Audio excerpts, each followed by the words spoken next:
In Irish folklore, a mournful wail in the dead of night is said to herald an approaching death. The source of that eerie cry is the Banshee, a mysterious female spirit whose keening song serves as an omen and a lament. Welcome back, dear listener, to Wishcrafting. I'm so happy to be back with you after a short hiatus, and just in time for spooky season. We are kicking off Spooktober with the Banshee, a creature who has always shaken me to my core, and who I actually wasn't super excited to learn more about because I have such a deep-rooted fear of seeing this kind of creature in particular in the woods. Something about the Banshee is just undeniably creepy, and we are going to figure out just why that is today together. So, today we're delving into the history of the Banshee, her mythological roots, including her connections to the Morrigan, which I was most excited to learn about, and her ties to certain Irish families, as well as some chilling first-hand encounters that keep this legend alive in modern times, which I was the least excited to learn about. But it's called spooky season for a reason, so let's get a cozy cup of whatever makes you happiest, light a fall-scented candle, and dive right in to all of the tricks and treats of the Banshee.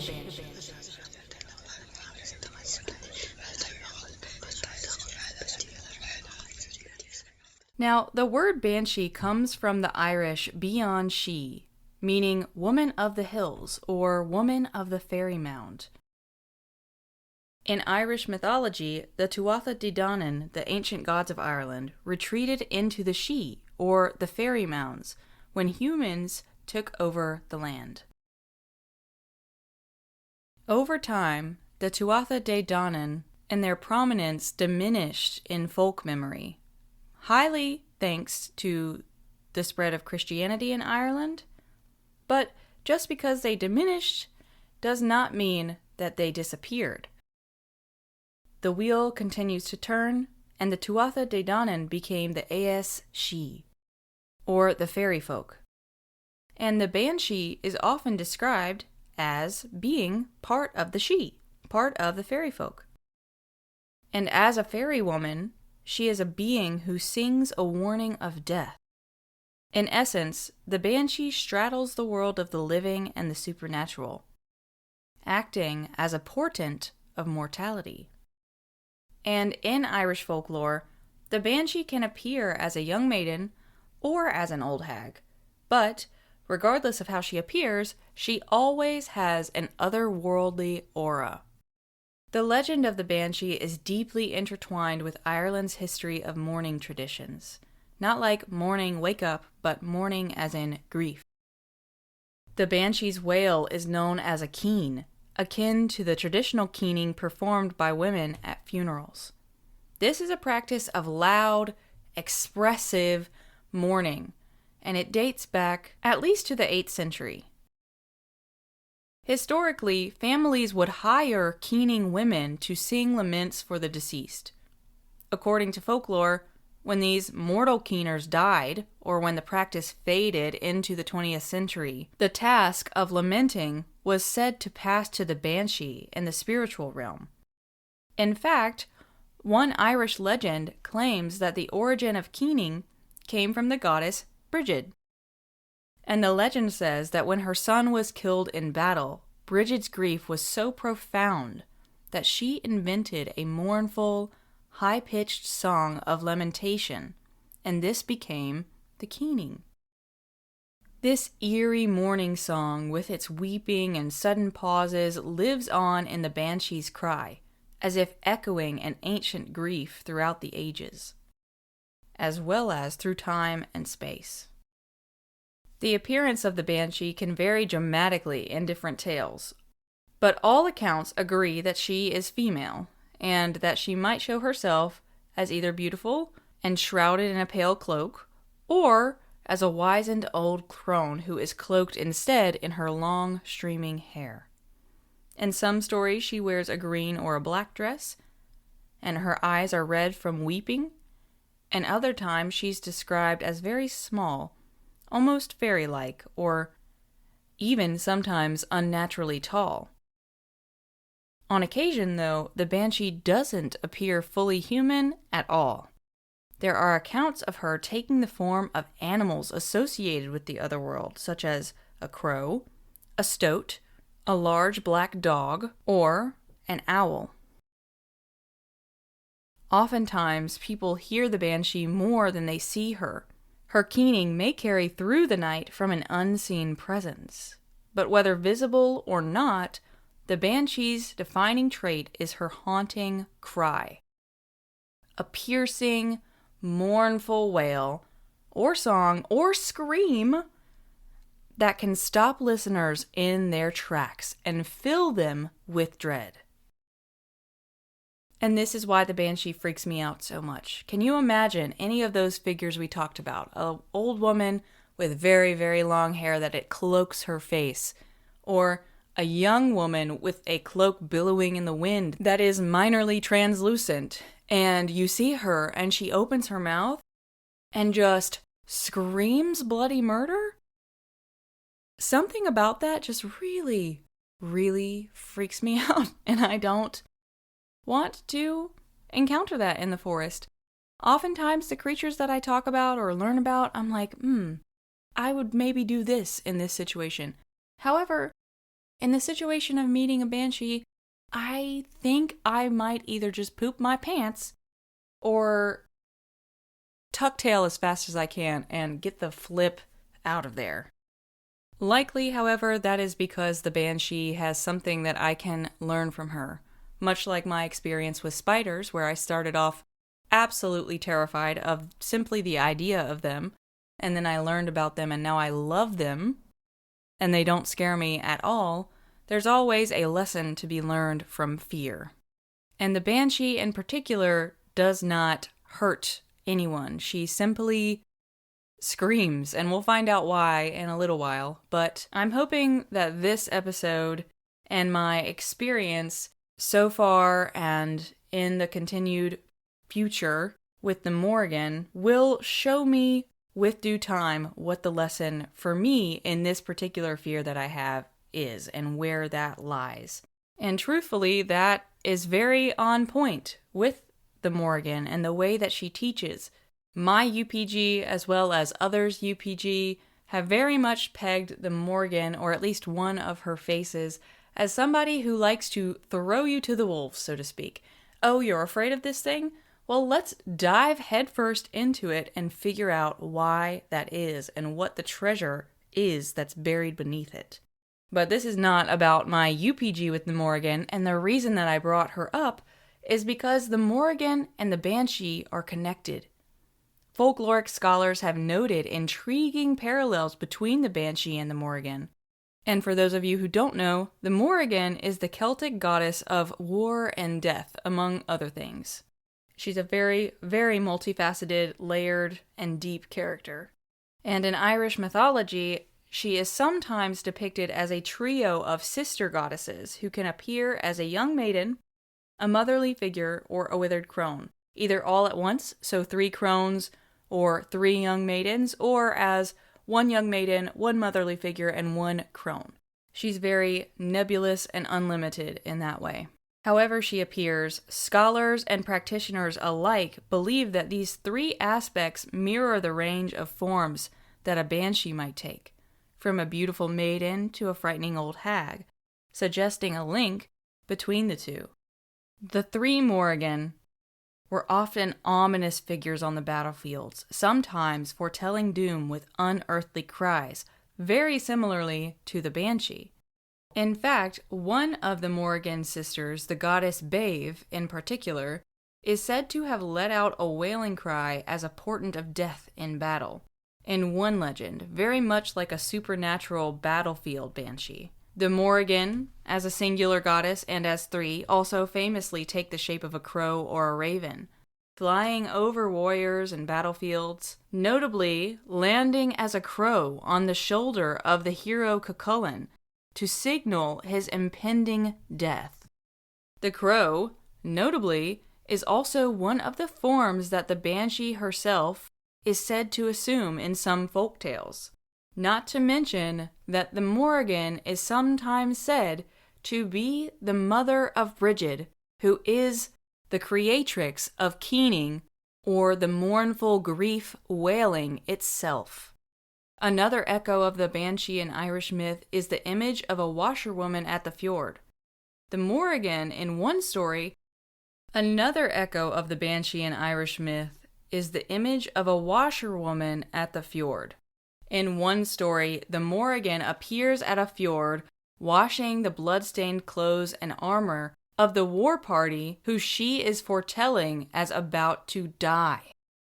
This scene and this story is almost identical to later folkloric accounts in which people witness a banshee washing bloody garments at a river or fjord as an omen of death.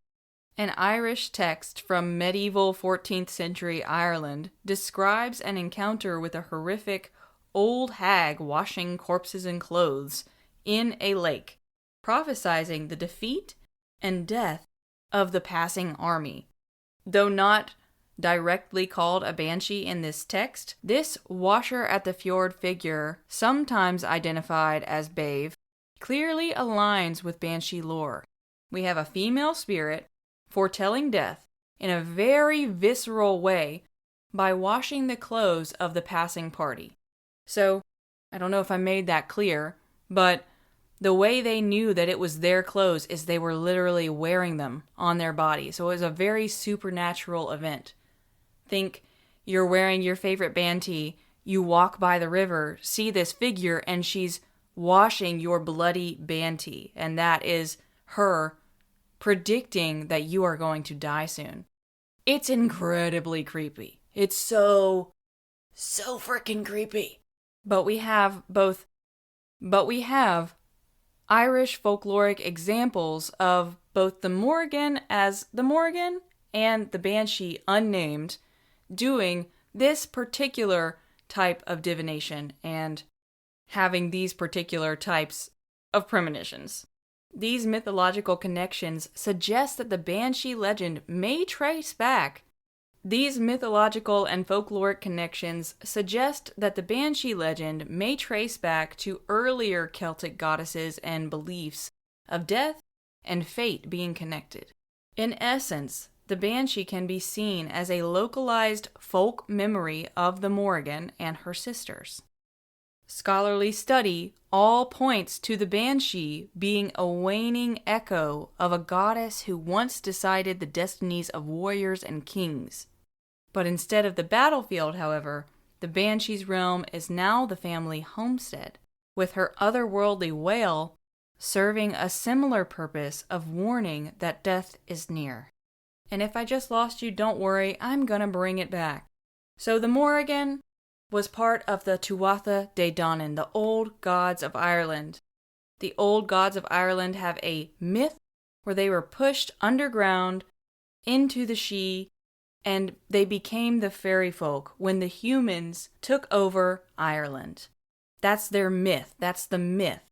In reality, Christianity came in and pushed out the pagan beliefs, and the Tuatha De Danann and their memory and their stories went underground and faded in importance in everyday life.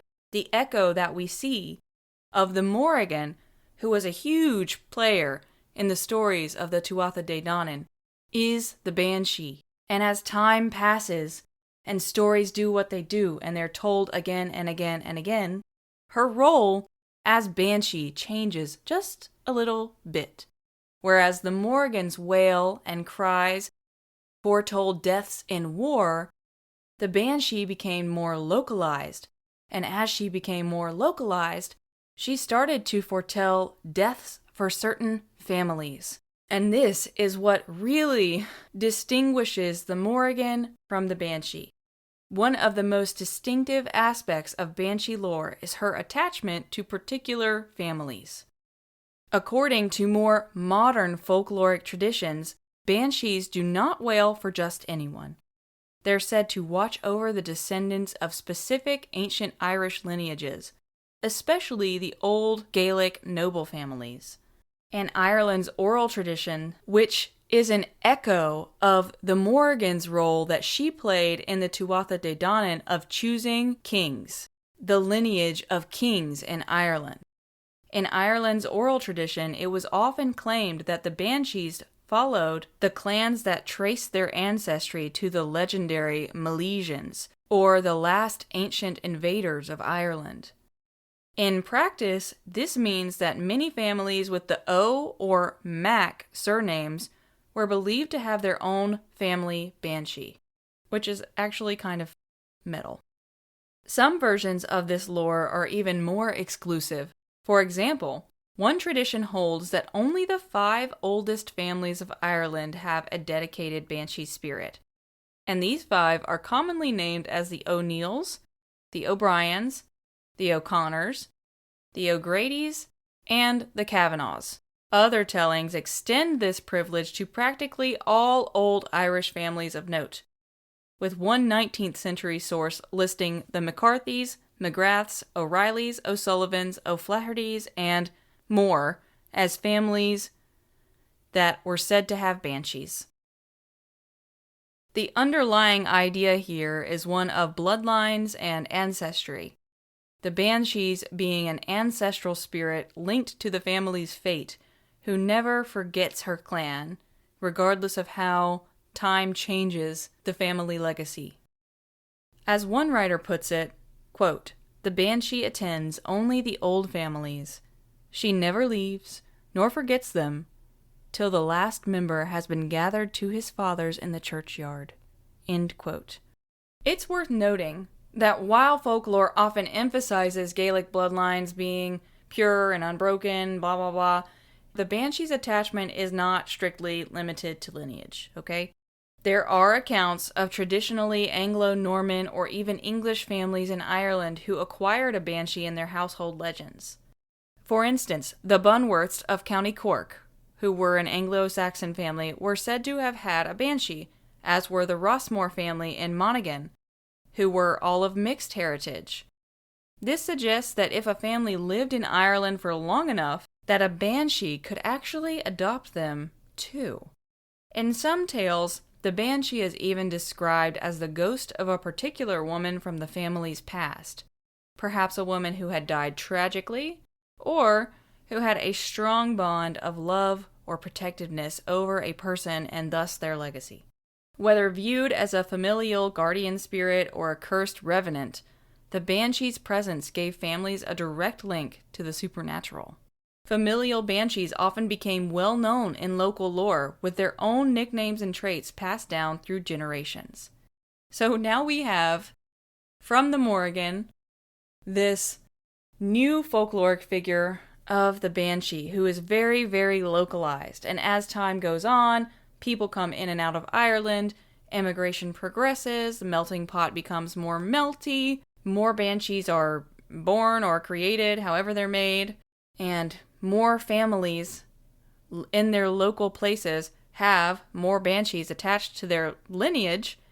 You start to get areas where people know, oh, the O'Donnell's family banshee lives in that rock over there. And that's not just pulled out of my butt. There really was an O'Donnell family banshee that was said to have been known that they lived on a specific rock overlooking the sea, and that they would loudly weep on that rock for any misfortune that befell the clan O'Donnell. Another example was the O'Neill family's banshee, who was called Maveen, and who had a legend about her that said she had a reserved room in the castle where she would haunt and wail and do her banshee stuff, and where the family would actually be able to see impressions on the bed from where she had been sitting, as if the invisible fairy woman had been sleeping, sitting, and existing right alongside the family. These stories show how real and personal folklore was for the Irish people, and still is, but it also shows how the Banshee became, for some lineages, a figure that was woven into the family history, literally living right alongside them in some cases, and them making space for her.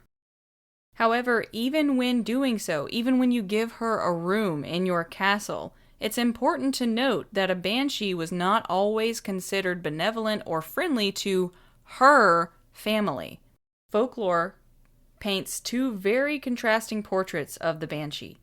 In some accounts, the banshee is sorrowful and genuinely grieves the impending death or misfortune of her family, while in others, she's malevolent and delights in the tragedy.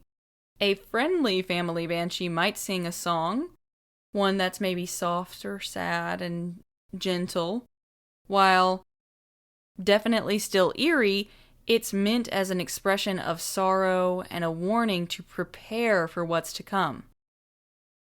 But on the other hand, a hateful banshee's cry is described as a horrific scream or howl, as if she is filled with glee at the agony that is about to befall her household.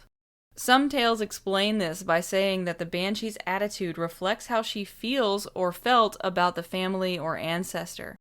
For instance, a spirit of a wronged woman might relish the downfall of the descendants who wronged her. More commonly, though, the banshee is depicted as a mourning fairy woman who takes no joy in death, but simply cannot avoid her duty to announce it. Over the centuries, many people have claimed to hear or even see their family's banshee, especially at the moment of a beloved one's death. These reports span well into modern times and even across the ocean. It's said that Irish immigrant families in America and elsewhere continued to hear the banshee's cry, quote, even after generations away from their original homeland, end quote. In this way, the legend adapts. Distance and diaspora do not break the family bond, and the banshee goes wherever the bloodline flows. There are countless fireside stories that recount encounters with the banshee, ranging from historical anecdotes to recent personal experiences. Thank you, Reddit. One of the earliest recorded accounts comes from the memoirs of Lady Anne Fanshawe in 1642. Miss Fanshawe was staying as a guest at an Irish castle that belonged to the O'Brien family, one of the old clans I mentioned earlier. Lady Fanshawe was awakened in the night by a horrid and terrible scream. Looking out her window, she saw a pale, red-haired young woman gazing in through the window and floating just above the water below, and crying out blood-curdling, bone-chilling cries. The apparition vanished as she gave a final shriek, and only in the morning did Lady Fanshawe learn that a relative of the household had died in the night, and that the spectral figure she saw was believed to be the family's banshee. This 17th century testimony, straight from Lady Fanshawe's hand, is remarkably consistent with the banshee lore, a wailing woman spirit attached to an old Irish family, making her presence known at the exact moment of death. Another famous case occurred in 1801 and involved the Rossmore family of County Monaghan. Sir Jonah Barrington, a judge and memoirist, relayed how he was jolted awake one night by a banshee's piercing wail at his window during a time where he was hosting his friend Lord Rossmore. He said that the banshee seemed to call out the word Rossmore 3 times, and the next morning Sir Jonah discovered that Lord Rossmore had died suddenly in the night around the same time the unearthly visit had occurred. I don't know how they knew that in 1801, but we're just gonna roll with it. What makes this account striking is that Lord Rossmore's family was not of Gaelic origin, yet the banshee's warning came as ostensibly as a personal message. It suggests that the banshee, while traditionally tied to certain bloodlines, might appear to announce the death of anyone whose passing is significant or tragic, even outside the old family. Indeed, legends say that when the great hero Cuchulainn died, thrice 50, or 150, fairy women raised the lament for him, which gives us the idea that being an exceptional person could warrant a banshee's mourning for you regardless of your lineage. In Irish communities, hearing the banshee is a relatively rare and dreaded event, but oral history holds many local anecdotes of such encounters.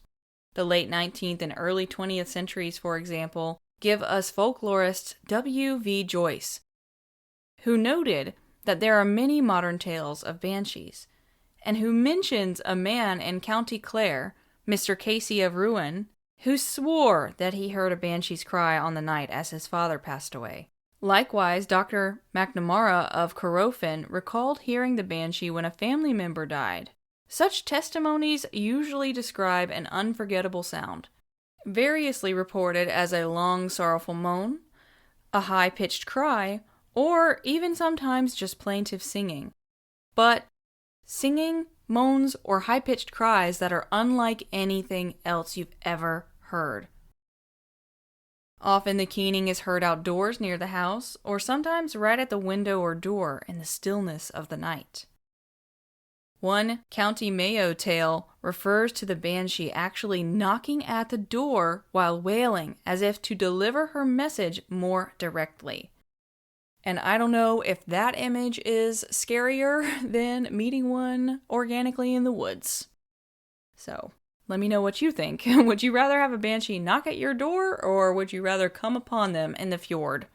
I want to know. I mean that.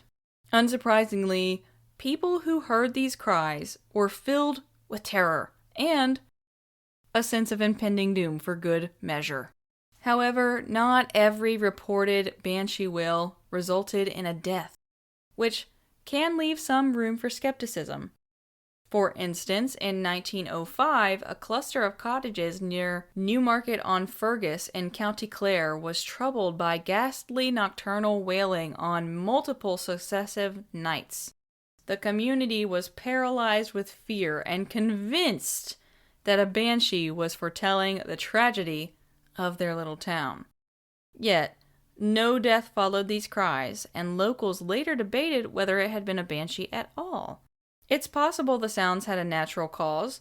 There are some creatures in the forest that can scream bloody murder as well, but perhaps the banshee's intended soul somehow escaped the fate given to them at that time. Cases like this show the fine line between belief and doubt that the banshee walks both in the past and in modern Ireland. Even as the banshee's appearances have grown less frequent in the age of electric lights and scientific explanations, she has not vanished from the Irish imagination. In some rural areas up to the mid-20th centuries, the mere mention of a banshee was enough to send a chill through an entire room. And to this day, there are those who firmly believe that they or their relatives have encountered the banshee. For example, a modern folkloric survey in County Mayo noted that while younger generations might not fear her name as much, many elder relatives insist that the banshee has never gone away. There are stories of immigrant families who, even far from their homelands, have claimed to hear familiar keening in the moment that a loved one has died back in Ireland. These accounts keep this legend alive and remind us that the banshee, as an embodiment of death's mystery, still resonates. So whether one views these tales as an eerie coincidence, psychological projections of grief, or true supernatural encounters, the banshee's cry remains one of the most haunting sounds, or potential haunting sounds, in folklore. While the banshee belongs to Irish tradition, she's not alone in the Celtic world. Neighboring cultures and countries have their own versions of a female death herald. In Scottish Gaelic folklore, a similar entity is the Banshee, which literally translates to washerwoman. The Banshee is often described as a hideous hag who haunts lonely streams, washing the bloody clothes of those who are about to die.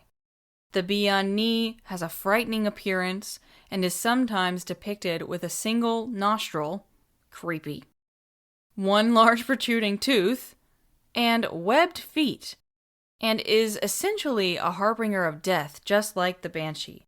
However, the Scottish washerwoman has a unique twist, where if a person is bold or foolish enough to approach and sneak up on the Bian-ni, there's a chance to confront her and change your fate.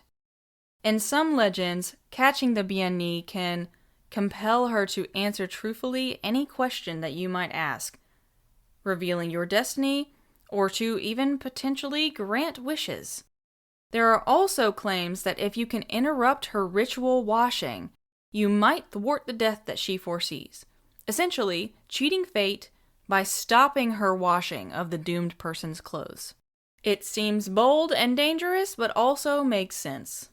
This interactive element sets the Bian-ni apart from the more passive and unavoidable Irish Banshee.